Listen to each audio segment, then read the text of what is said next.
আমরা আন্দোলন সংগ্রাম করেছি। সেই আন্দোলনের সফলতা হিসেবে গত জুলাই আগস্টে ছাত্র এবং জনতার যে গণঅভ্যুত্থান হয়েছে, সেই গণঅভ্যুত্থানে বাংলাদেশ স্বাধীন হয়েছে, বাংলাদেশ স্বৈরাচার মুক্ত হয়েছে।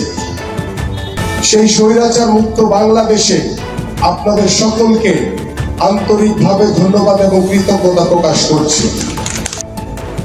5ই আগস্টের পরে পতিত আওয়ামী লীগের যারা নব্য বিএনপিতে পরিণত হয়েছে, তারাই দেশের বিভিন্ন জায়গায় সন্ত্রাস, নৈরাজ্য, চাঁদাবাজি ও মাদক ব্যবসার সঙ্গে জড়িত বলে দাবি করেছেন বিএনপির কেন্দ্রীয় ক্রীড়া বিষয়ক সম্পাদক ও ঢাকা মহানগর উত্তরের আহ্বায়ক আমিনুল হক।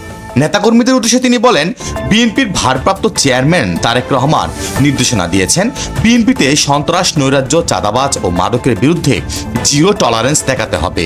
এই সন্ত্রাস, নৈরাজ্যের সঙ্গে জড়িত নব্য বিএনপিতে পরিণত হওয়া আওয়ামী লীগের সুযোগ সন্ধানী লোকদের চিহ্নিত করে তাদেরকে আইনের হাতে তুলে দিতে হবে।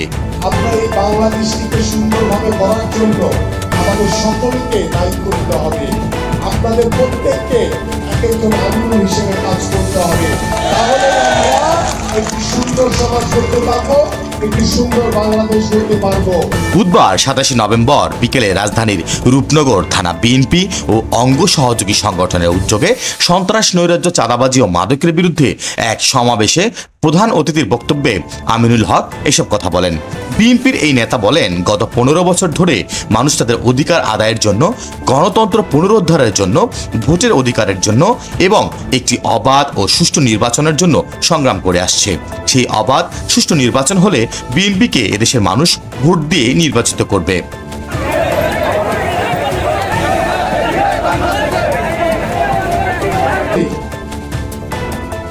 আপনারা সতর্ক থাকবেন। বলছি একটা কথা, যে সবাই এখন বিএনপি হয়ে গেছে, আওয়ামী লীগ কিন্তু এখন আর নাই।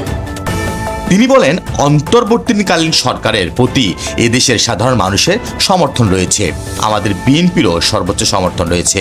আমরা আশা করি স্বৈরাচারী শেখ হাসিনা সরকারের দোসররা যারা এদেশের মানুষের উপরে গত 15 বছর ধরে গুম, খুন, জুলুম, অত্যাচার, নির্যাতন, নিপীড়ন চালিয়েছে, গত জুলাই আগস্টে ছাত্র জনতা এবং বিএনপির নেতাকর্মীদের গুলি করে হত্যা করেছে, সেই হত্যাকারীদের দ্রুত সময়ের ভিতরে আইনের আওতায় এনে বিচার করা হবে।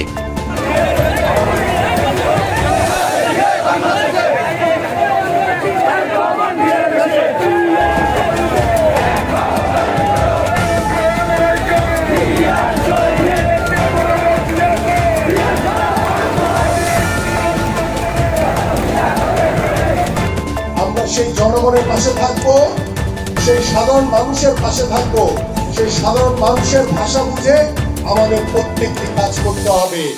আমিনুল হক বলেন, আমরা চাই বিএনপির ভারপ্রাপ্ত চেয়ারম্যান তারেক রহমানের নেতৃত্বে দেশে একটি সুষ্ঠু ধারার রাজনীতির পরিবেশ তৈরি হবে এবং সেই রাজনীতিতে আর কখনো কোনো প্রতিহিংসা থাকবে না, আর কোনো মায়ের বুক খালি হবে না, কোনো স্ত্রী তার স্বামীকে হারাবে না, কোনো সন্তান তার বাবাকে হারাবে না।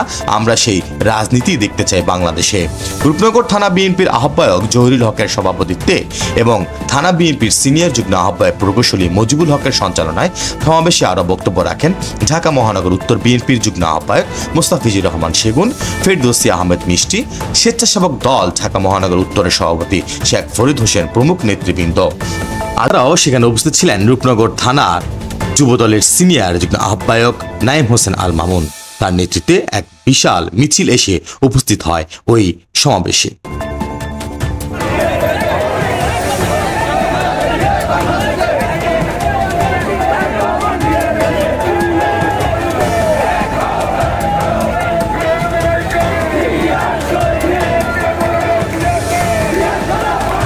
শাহিন আলম, টিভি 87 বাংলা, ঢাকা।